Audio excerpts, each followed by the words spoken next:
This is Dr. Cameron Kyle-Sidell, ER and critical care doctor from New York City. 9 days ago, I opened an intensive care unit to care for the sickest COVID-positive patients in this city. In these 9 days, I have seen things I have never seen before.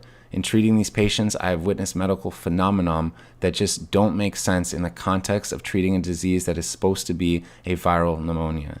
9 days ago, I presumed I was opening an intensive care unit to treat patients with a virus causing a pneumonia that was ravaging lungs across the world, starting out as something mild, a cough, a sore throat, and progressively increasing in severity until ultimately ending in something called acute respiratory distress syndrome, or ARDS. This is the paradigm that every hospital in the country is working under. This is the disease, ARDS, that every hospital is preparing to treat. And this is the disease, ARDS, for which in the next 2 to 6 weeks, 100,000 Americans might be put on a ventilator.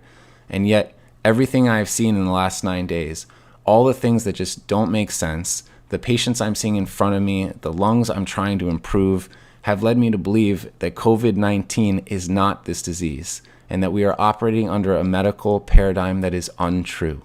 In short, I believe we are treating the wrong disease, and I fear that this misguided treatment will lead to a tremendous amount of harm to a great number of people in a very short time. As New York City appears to be about 10 days ahead of the country, I feel compelled to get this information out. COVID-19 lung disease, as far as I can see, is not a pneumonia and should not be treated as one. Rather, it appears as some kind of viral-induced disease, most resembling high-altitude sickness. It is as if tens of thousands of my fellow New Yorkers are on a plane at 30,000 feet and the cabin pressure is slowly being let out. These patients are slowly being starved of oxygen. I have seen patients dependent on oxygen take off their oxygen and quickly progress through a state of anxiety and emotional distress and eventually get blue in the face. And while they look like patients absolutely on the brink of death, they do not look like patients dying of pneumonia. I have never been a mountain climber, and I do not know the conditions at base camp below the highest peaks in the world. But I suspect that the patients I'm seeing in front of me look most like as if a person was dropped off on the top of Mount Everest without time to acclimate.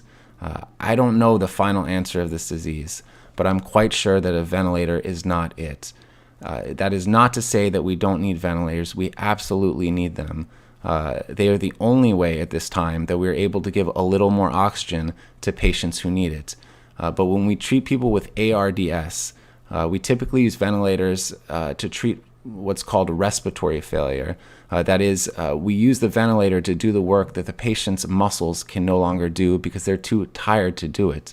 These patients' muscles work fine. I fear that if we are using a false paradigm to treat a new disease, that the method that we program the ventilator, one based on a notion of respiratory failure as opposed to oxygen failure, that this method, and there are a great many number of methods we can use with the ventilator, but this method being widely adopted at this very moment in every hospital in the country, which aims to increase pressure on the lungs in order to open them up, is actually doing more harm than good, and that the pressure we are providing to lungs, we may be providing to lungs that cannot stand it, that cannot take it, and that the ARDS that we are seeing, that the whole world is seeing, may be nothing more than lung injury caused by the ventilator. Now, I don't know the final answer to this disease. I do sense that we will have to use ventilators. We will have to use a great many number of ventilators, and we need a great many number of ventilators, but I sense that we can use them in a much safer way. In a much safer method. That safer method challenges long-held dogmatic beliefs within the medical community and among lung specialists, which will not be easy to overcome. But I really believe that they must be overcome. There are hundreds of thousands of lungs in this country at risk, and the time to overcome them is now. I'm confident that if those of us that work bedside with these patients, those of us who are witnessing the things that we have never seen before, despite the many years we have worked and the thousands of patients and diseases we have seen, if we can effectively communicate this to all those that are so important but who are not bedside, the researchers, the administrators, those who procure our resources and make our protocols, the politicians, our own government, If we are able to convince them that this is a disease that is different than anything we have ever seen, I am confident that an answer can be found, that effective treatment can be discovered, and that a plan to disseminate that treatment can be rapidly deployed, and that tens of thousands and probably hundreds of thousands of lives and lungs will be protected. The time for this is now. We are staring into a future in which a great many of our fellow Americans are going to suffer, not to mention people all around the world.